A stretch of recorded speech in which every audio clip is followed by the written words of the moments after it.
Hi, welcome to The Good, the Bad, and the Ugly, episode 3. The Good, the Bad, and the Ugly, movies about good things, terrible things, and all things bloody. I'm guessing this one was better than Biker Boys for you? Definitely better than Biker Boys. Certainly more bloody than anything we've seen yet. Well, we went to the classic directors, the acclaimed Academy Award winner Peter Jackson. That's right. Peter Jackson's first film. Yeah. The 1987 classic Bad Taste. I very much enjoyed this movie. Yeah, I very much enjoyed this movie. I also give it 7 thumbs up or whatever. Now, how just to go into it, pre-Lord of the Rings stuff, how familiar were you guys with Jackson's work? I'd actually seen this Bad Taste at a party, for what it's worth. Okay, well, it's a good party movie. Yeah. Before that, there's not much of a storyline. It's just like no, it's a bunch of. I wasn't sure if they were New Zealand or British. No, New Zealand. New Zealand. Yeah, well, they kept bringing up like British stuff. Yeah, because New Zealand is a Commonwealth country. Really, I was not aware of this. I don't know too much about it.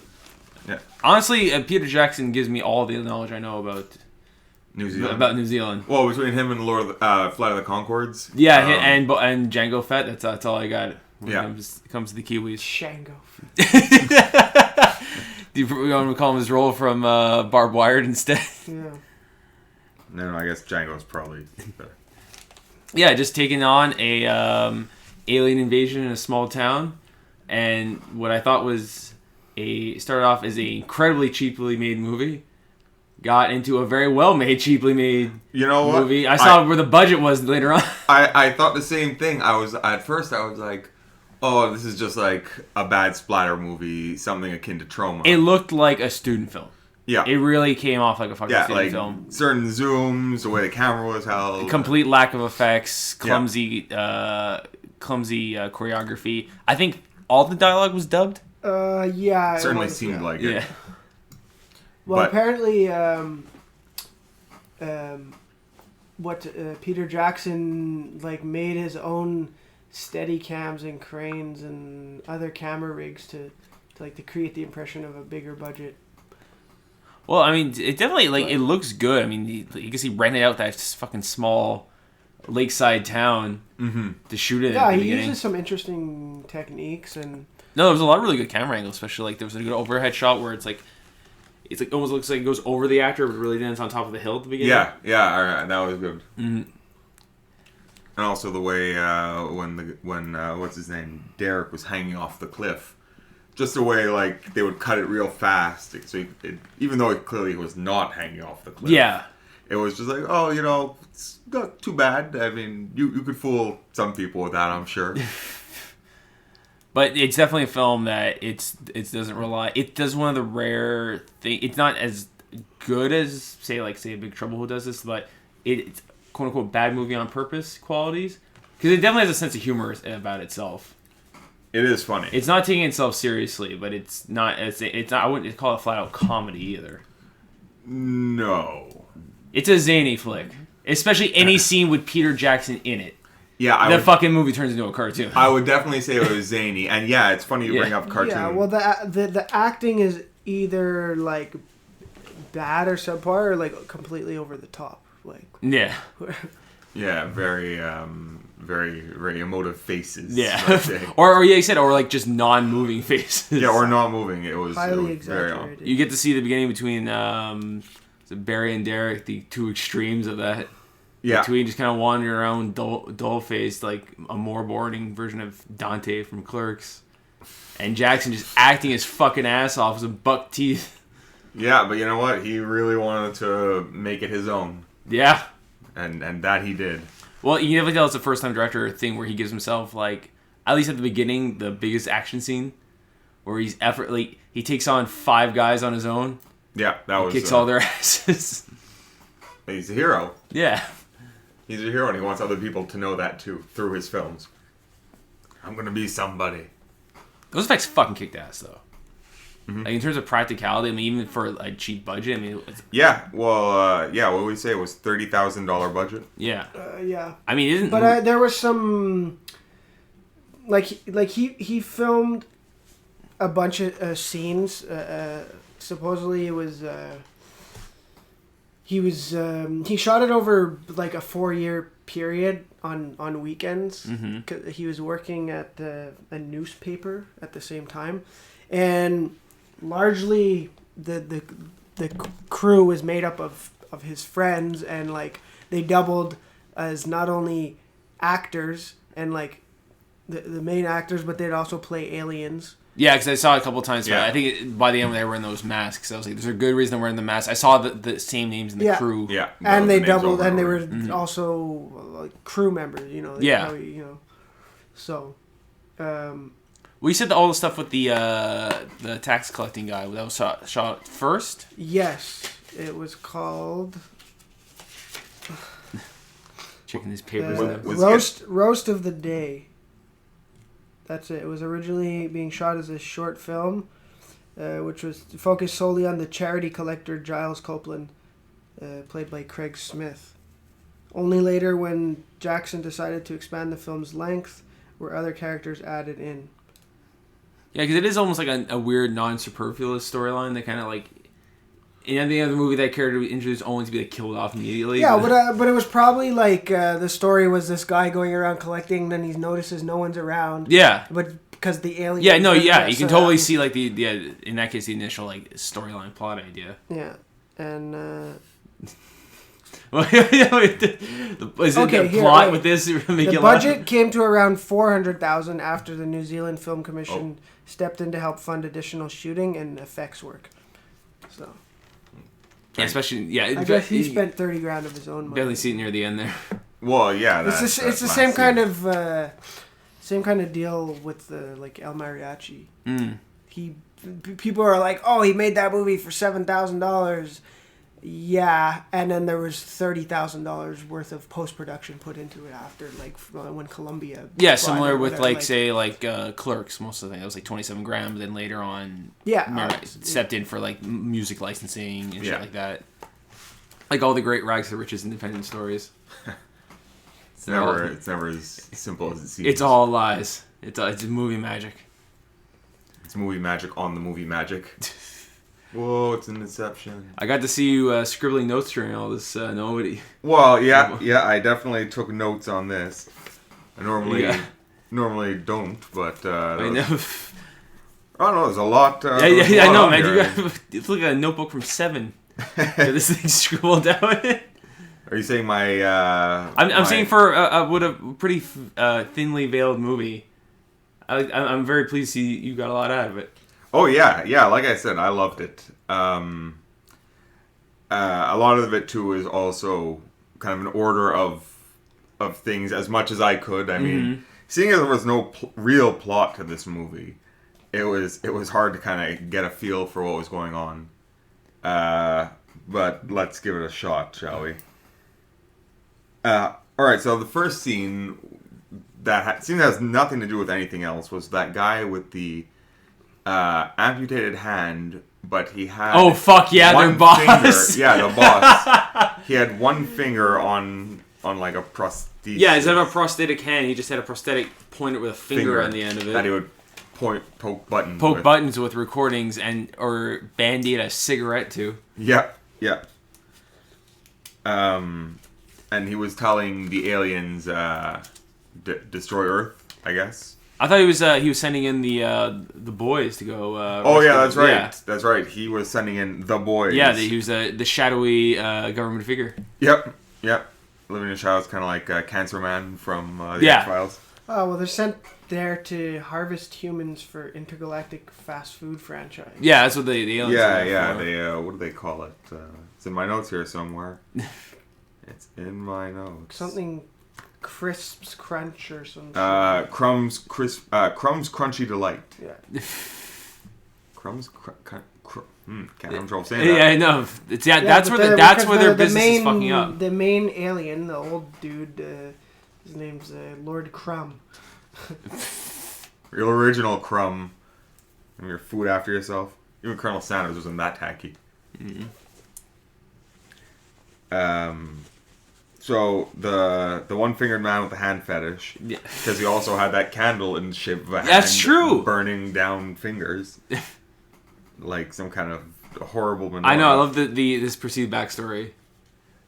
Yeah, that didn't really have much to do with anything. It was building character, man. It was depth to the film. He's sending in the boys, which were Frank and Ozzy. It doesn't really matter their names, and there was only 5 people in the movie anyways. No. But they all looked like 1982, like star lineup for the Oilers or something. Yeah. Very curly hair on one of them, and the other one chomping a cigar like it was crew cut mullet. Yeah, a crew cut mullet. I never thought I'd see the day where it's like Yeah. real business up front. And it was like party little on the highlight. weekends. Like, no, I see some curls behind that ear, man. Little party on the weekend. So they're sent in to kick a little alien butt. It's definitely they're all from like the Rowdy Piper school of dealing with aliens, like Yeah, flowing '80s hair and just shoot motherfuckers. Shoot everyone. Shoot. Don't take a chance on it. Mm-hmm. So they're sent to kick alien butt. Also, all the aliens are dressed the same, which I kind of liked. Kind of made them look like henchmen, and at least I knew. Yeah, it looked like a Batman, like old Yeah. '60s Batman villains. Everyone was wearing. Well, it kind of looks like prison wear. There's like blue Yeah. jeans and like a blue. Yeah, like a shirt. blue-purple shirt. Except for the chef later on. Yeah, Who the got chef. to wear his own clothes. Yeah, well, I'm sure he had to make sure he and had. Crumb, his- he's in a nice. Yeah, suit. Crum's got a nice suit going on. Christian man, a good Well, pinch, right? because they're what does he say? They're the third class. Yeah, the third class. Third class.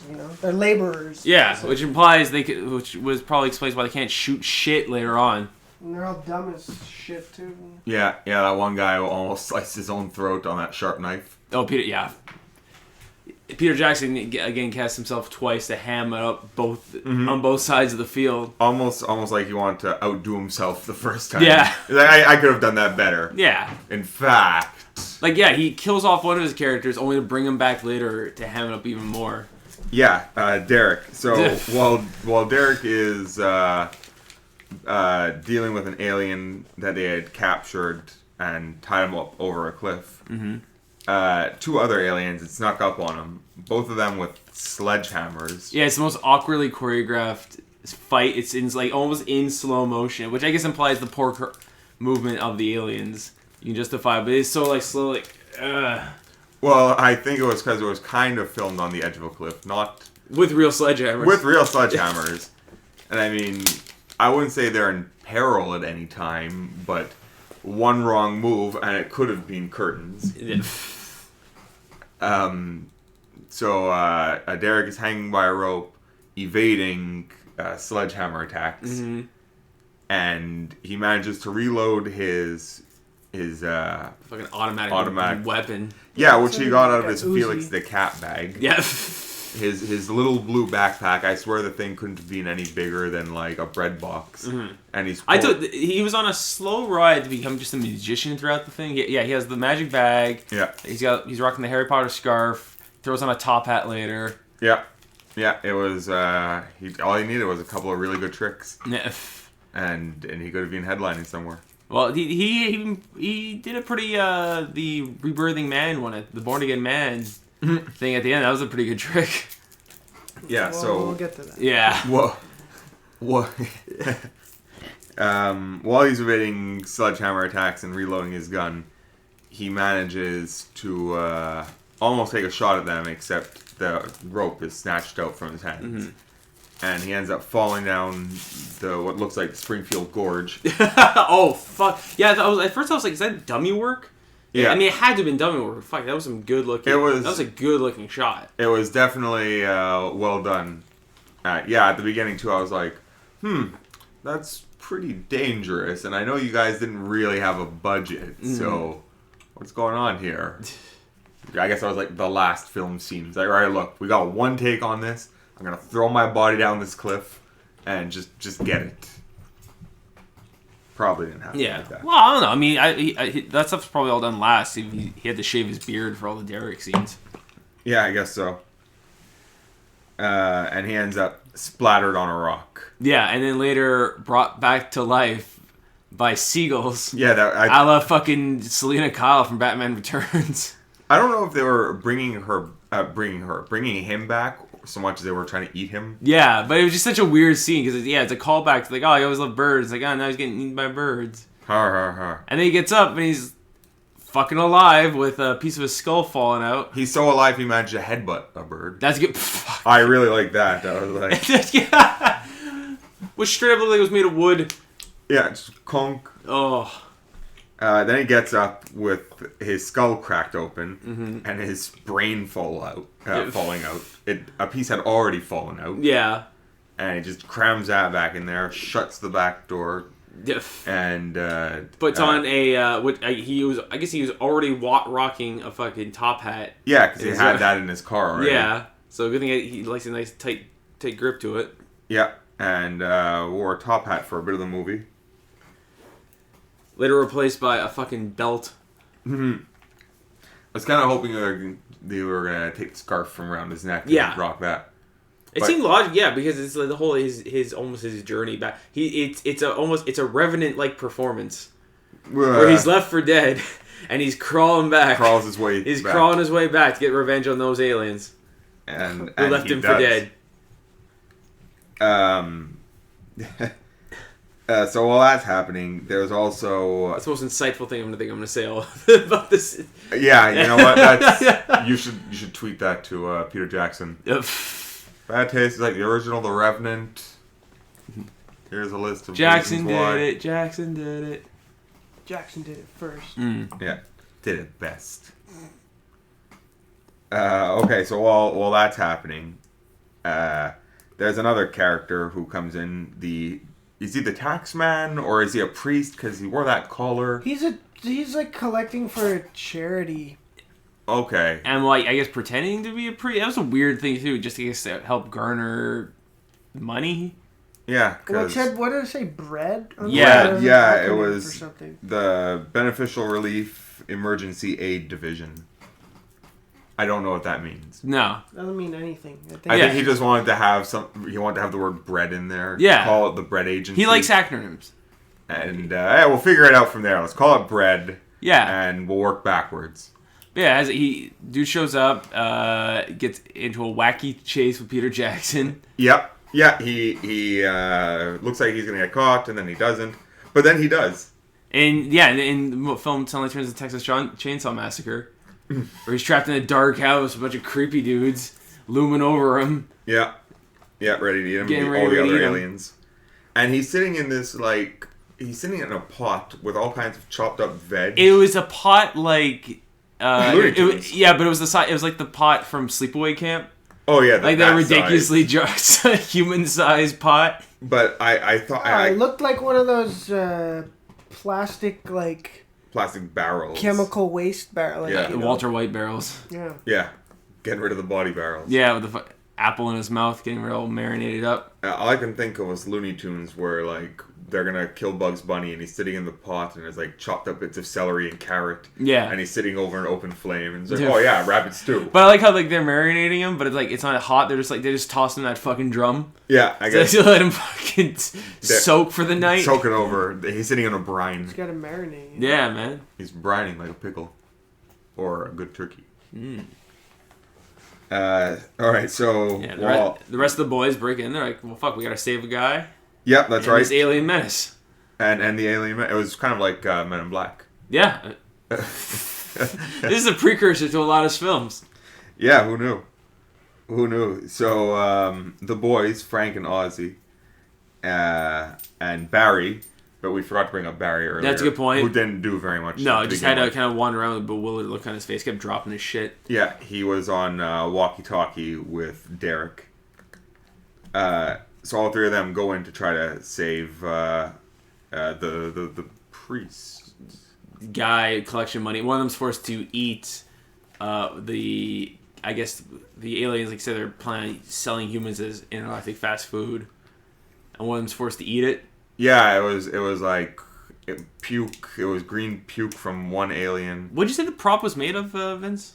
What the The vomit, the alien fast chum food. he called it? Yeah. Chum, No. yeah.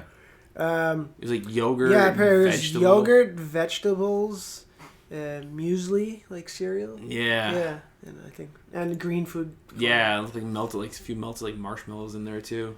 Yeah, it kind of had like a yogurt texture, but occasionally very lumpy. Probably tastes very good though. I don't know. Yeah, but I almost think like quick things. Any kind of food on set.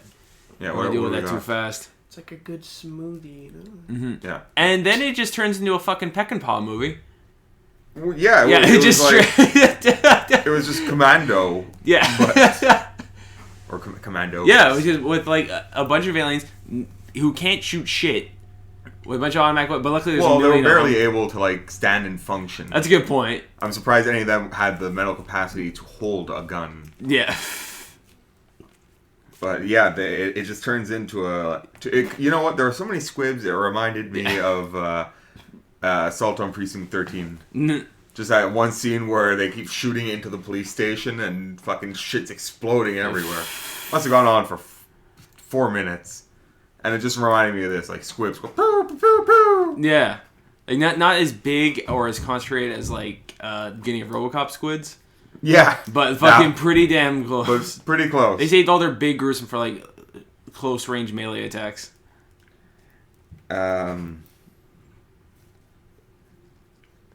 Alright, so after it kind of turns into a Commando movie, Yeah. we go back to Derek, who's now released the Holy Chainsaw. Yeah. As soon as I saw that, I was like, Evil Dead throwback right there. Yeah. And I had to wait so long before he got to use it. Like, they show him take out the chainsaw, and I'm like, yes, that's it. Fucking Well, aliens it beware. definitely got, because I had seen Dead Alive prior to this, which is, I think, still remains the goriest film I've ever seen. Also by Jackson. But there's a lot of Dead Alive, like, from... It's almost like this is the test reel for that. Like, he took all the most gruesome scenes from this and just made a whole movie out of it. Well, I guess it's like, also Sam Raimi. He's like, oh yeah, I'm just going to remake the same movie, but I'm going to do it better this time. Yeah, I'll take all the things I liked about that and just exaggerate it. Yeah. And look at that. Now he's got his own series. Apparently he made all the masks in his mother's kitchen. Yeah, that's another thing. When the aliens like assume their true form, it's not that bad looking considering what we've seen all that for. Like, yeah, it was really impressive, especially the lead one. Like articulated facial gestures. Like, yeah, it was very well done. And we saw in the credits that Peter Jackson, not Sam Jackson, Peter Jackson. When Peter Jackson and Sam Raimi merge, they become Samuel Jackson. Yeah. Apparently, he was very influenced by Tom Savini. I can see it. Does the film does surprise me because, like, on the surface, it's very cheap and there's not much to it. But there's a lot of passion. There's a lot of passion and charm that really comes off on it. Like, and it surprises you. Like every time you think it's one thing, it just kind of swerves, but it keeps it interesting. It ran a little long, especially near the end. It could have been. I could have trimmed a little bit. It was like an hour. It was and a half? 91 minutes. Right. Okay. So maybe it could have been. I felt you could have been like 120. Yeah. Yeah. Like a tight 80. Yeah, but it was. 120, 80 minutes. Yeah. An hour and 20. All right, so everyone turns into an alien. Yeah. That was cool. Oh, then the use of the bazooka. Yeah, which I was like, big crate, because when I'm offloading a shitload of guns, there's a big one, so there's always a rocket launcher. Yeah. Yeah. With a great clearly homemade rocket launcher. It looked pretty good. It looked pretty good, like cut noticeably, but except for like the site was clearly all painted one piece. Yeah. Kind of a thing. But, and good shots of like just a smoke machine in the back and like a quick edit. Yeah, but that's what half movie making is, right? Editing. Yeah. That's where the real magic happens. Yeah, like, okay, like, listen to all this. The big chainsaw didn't actually work. All the close-up shots of the chainsaw actually cutting through things was shot using a much smaller but functioning one. Doug Wren, who played Lord Crumb, the lead alien, died during post-production. Oh my god! And because of the film was like shot silent and then dubbed later, his voice was dubbed by a different actor. Like, it was done by the guy that did the voice for the alien form of him. Okay. Then all the firearms in the film were non-functional replicas made by Peter Jackson. For example, what appears to be a World War II Sterling submachine gun is actually the length of an aluminum pipe. The handle made from Fimo. Fimo. It's like a clay almost, but not really.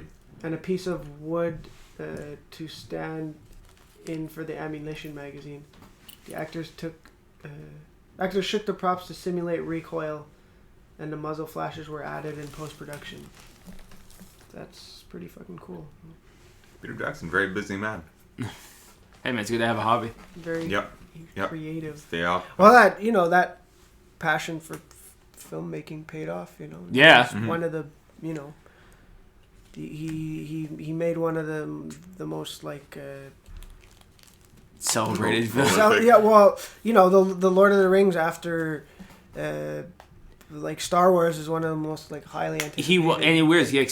He was almost like a foreign Sam Raimi. Yeah. And it's weird to see the interesting thing because it went from that. Yeah, because it was always the same trend of films. Like that kind of like the splatter, zany horror comedies. He had done, he did Heavenly Creatures, and he's done like a few movies that were just like, oh, okay, he can make like a normal type movie. And then because the first movie I actually saw by Peter Jackson was Frighteners. Same here. Yeah. Oh, I think probably. And I didn't really know who he was at the time, so. And then it was, I think, after the first Lord of the Rings came out, I was at like HMV or, Sam the Record Man actually. Oh. R.I.P. Sam. Yeah. And they had my uncle bought me the the cassette version of Bad Taste. It said from the director Peter, and I'm just like, what? He did something like that? And then it started a trend that like Hollywood sees to this day of like big budget film franchises hiring smaller indie kind of like bizarre indie choices for their directors. But Lord of the Rings was his like passion project, no? Like he really fell into it. I mean, that was a film that once upon a time Kubrick tried to take on. Unfilmable, he said, which it was given the at the time. Yeah. I mean, there's only that, like, the Ralph Bakshi animated version. Well, it was a good mix of things because you see all his films up to Frighteners was him, like, we talked about it, practical effects. Yeah. I mean, Meet the Feebles is fucking all puppets. Yeah. Frighteners is his first heavily digital CG effects. Yeah. And then when you get to it was well done. It was, but when you get to Lord of the Rings, it's a good mixture of the two. Together, it's almost, you do see from a technical level the building blocks of it. As well, it's not by themes, by technique. A very epic scope. Forced perspectives. I just imagine if they had the cast of Lord of the Rings in Bad Taste. I can see. Who would Elijah Wood play? Oh, he definitely play. No doubt the four hobbits would have to be the boys. And you got to see, boys. And I can see their. Well, I would say Christopher Lee as the Lord Crumb. Yep, definitely. Yeah, definitely. Just give him a nice haircut. And most likely alien form when he's got his ass cheeks. All this just pants turn to ashless chaps. Yeah, everybody's pants were in alien form. It seems like your ass is so sharp and protruded that it cuts through pants. Yeah, another scene too where Barry had to strip off his pants too. It was just Yep, but I don't know why he wasn't an alien. I guess it was just the look. He's like, well, if everyone else is doing it, Jackson. Maybe Jackson was like, this is gonna be my style. This will be the thing. That's my thing. Movies. Yeah, assless pants. Yeah.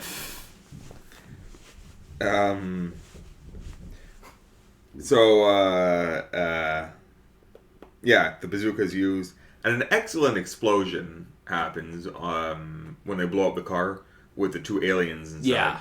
I was genuinely shocked at how they blew the fuck out of that car. Yeah, and I'm like, this is an independent movie. This is like, you could take a small thing because the house stuff. I wasn't sure if it was miniature work for some of it, but then like some of it, I'm like, no, they just maybe fucked up an old house. They bought an old house. Oh yeah, or like Halloween style, like took a shitty house and just restored it. Yeah, just on the outside. Like, yeah. And they blow the shit out of that car. And then the head alien runs back into the house. Not the house from Halloween, but Yeah. this house that they just seem to own, the refurbished house. Yeah. And they it's actually a spaceship. When you talk about me retracts the pointless lawn. Yep. Why was for some reason the aliens had a fake lawn on? I guess just to entrap people, hopefully. Yeah, kind of like flypaper. Yeah. Oh, you stuck. Reel them in, boys. We got them. And that's probably where a good portion of the budget for that movie went, was all the house stuff at the end? The house turning into a spaceship. It didn't really turn into a spaceship so much, but like, you know, there were the flaps shooting out steam. Yeah. And just took off like it was the fucking TARDIS. Yeah. Just up and away. Yeah. Which, you know, good, great. It was pretty good. Mm-hmm. Pretty good effect for a first timer, and doing it all himself, I'm sure. Yeah. And so while the ship's taking off with only the head alien left alive, we see that Derek is also in the house still. Mm-hmm. Who's gone, fuck, that's crazy. Yeah. Because of part of his head's been cracked open. He's cramming alien brains in there. Well, before his brain always falls out and he's got seizure stepping on it, yeah. Yeah, that's right. Before he puts the alien brain in, he steps, like, the brain falls out again, and he accidentally steps on it, and he's looking at it like, oh, I can't put this back in there again. Yeah. Even though, like, he seems exactly the same with and without that piece in his head. Yeah. But then while he's on the spaceship, he's running around and he sees brains on the floor, and he's like, oh, well, I'm missing a part of brain, and here is some brain. So he's just, like, squeezed, it's, like, coming out the cracks. Yeah. Yeah, clearly not the right size either. No. But, you know, maybe he now takes on that guy's old memories. Yeah. Wouldn't that be, like, a really good show? Guy who gets a brain transplant and he sees bits and pieces. There was. What was that fucking movie, Skyline?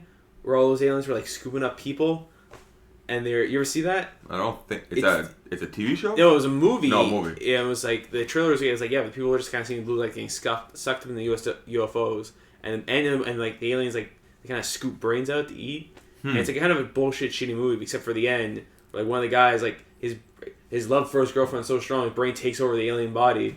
Oh, my God. And it's so... And in the movie ends, you're like, oh, fuck, this is a good... And it ends. Oh. So it's one of those things, like, yeah, I just showed... The best part of the film is, like, the last 30 seconds of it. Well, I guess I don't have to see it now. No, I saved you from being bamboozled. Thank you. I want my $7 back. Yeah. This is BS. Hoodwinked. Led astray. So let's see. So the spaceship takes off with Derek still inside. And the way Derek kills the final alien... is by far one of the craziest things I've ever seen filmed. Well, first, he gets a drop on him by, a la Looney Tunes style, cuts a hole in the floor with his chainsaw, like perfect circle. Yeah.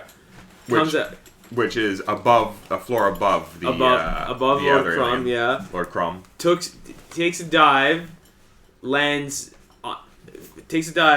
chainsaw first. Yeah. Lands square in top of his head. No, through the mouth. Oh no, yeah. Yeah, top of the head, and like tunnels his way through. Kind of reminded me of the scene in The Thing when Windows gets eaten by the guy's fucking face open. When the chest opened up and ate. No, not the chest. It's in the in the test scene. Yeah, it's in the test scene where like the head opens up and grabs. Oh it. yeah, and you just see his and the legs are dangling swinging up in the air. Out of the head. It was like that.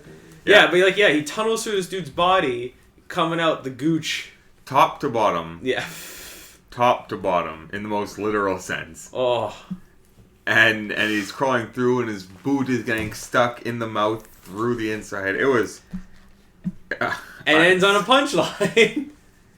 Speechless. Yeah, then while he's all bloodied, Derek yells into a phone. No, he yells at us.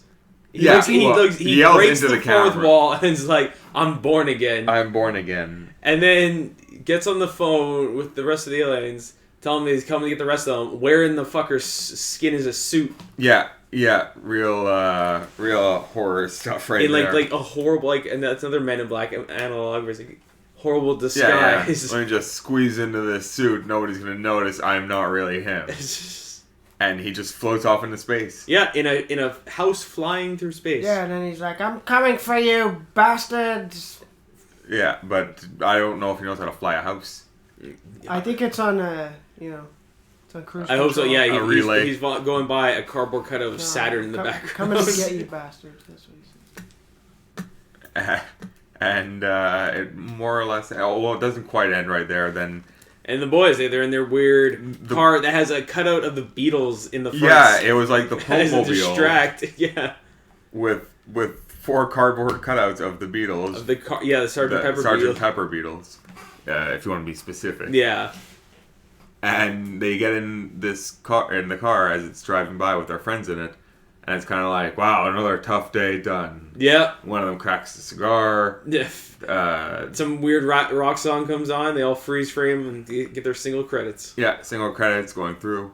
I was kind of hoping it was going to give you the What happened to them? Animal House style. Yeah. It's like Sergeant Kowalski went on to be Lieutenant Kowalski. Or whatever. Yeah. I don't know my army ranks. Barry finally learned to smile. This is, it definitely is a party movie. Something you throw on, like a lot of early Jackson stuff. And what the fuck, like you walking by and it's something, especially at the end, it's going to catch your attention. Mm-hmm. Wondering what the fuck is going on. With all that blood. Yeah, There was especially so if you're, much blood especially in if this. you're a gore fiend. Mm-hmm. Any of the early Jackson stuff is amazing. A lot of blood. Yeah, you just see that red splatter and draws your eye. Oh. And it's done. Super Yeah, it's gory. definitely, I categorize it as an ugly film. Yep, definitely not pretty by any sense of the word. But I loved it. Oh yeah. It was. I was smiling the entire way through. Mm-hmm. Who picked this, by the way? Was that you, Vince? I don't think I picked this one. I think we were like, oh, we should watch. I don't remember. Well, I think ugly films. I think gory. I mean, I always think like Dead Alive could have got. I may Jackson. have suggested it. Yeah. I may have Because I hadn't suggested- seen it before. I like I said, I'd seen it at a party, so but I pretty much got the gist of it then. And Yeah. While watching the whole thing right now, I'm like, oh, okay. The It cover, filled the out. cover says it all right there. From the director of Lord of the Rings, That. Crumbs, Crunchy Delights. All right. I'm just reading the back here. So, would you guys recommend this movie to people? Very Yeah. much so. For sure. Yeah, I'm also gonna have to agree. Well, you kind of have to. I mean, You gotta watch it with me. You can't watch it alone. Well, I mean, you could. Don't let me tell you what to do. But you should have a strong stomach, or be like be down with a lot of gory, unrealistic violence. Yeah. Very over the top. Mm-hmm. but it's funny 'cause it's so low budget. It doesn't look real. Yeah, it's such a weird action horror comedy cartoon. The grossest thing probably is him putting his brains back in, and then Yeah. and then that last Tunneling through the gooch. Tunneling through the guy. Those are the two. Yeah. Everything else is kind of run of the mill. But then again, I'm a Yeah, a little lot of, desensitized too when That's it a good comes to this point. kind of over the top cartoonish violence. Yeah. I watched all that as a kid, and right now, as a 30-year-old man, it doesn't do very much for me. You're dead inside. Yeah, I mean, yeah. Dead alive. Oh. I'm leaving on that one. Well, we said end on a high note, right? So, I guess that wraps up this this episode. Zany episode. For Ryan and Vince, I'm Noah, and thank you very much. Have a good night. Peace.